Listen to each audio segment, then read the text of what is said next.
Here we are going to find the square root of numbers ending in 5. Okay. Now it's a simple method and it's a general method. Nothing very difficult. So first what we'll do is, here we have the first example, that is 625.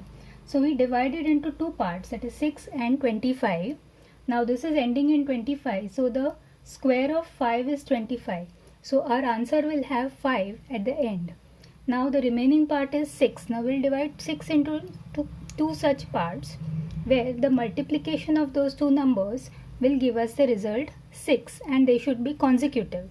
So what we have is 2 into 3, we get 6.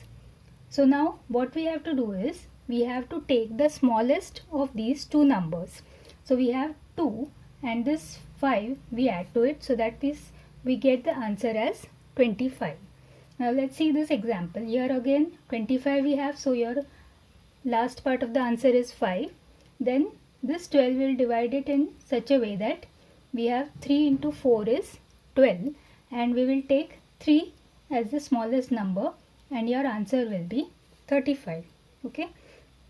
Now 2025, again this 5 will come here, 20 is 4 into 5, this 4 we will take, so your answer is 45.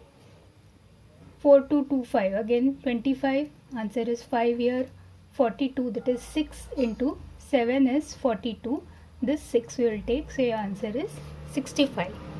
Then 7225, again this 5, then we have 8 multiplied by 9 is 72, so your answer is 85.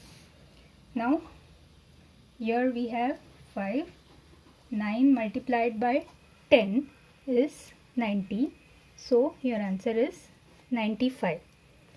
Then you have 5, 10 multiplied by 11 is 110, so the smaller is 10, so your answer is 105. Similarly here 25, then here you have 13 multiplied by 14 is 182, so this 13 we take, and the answer is 135. So here also 25 and this 506, we have 22 multiplied by 23, so this 22 we take here, so the answer is 225.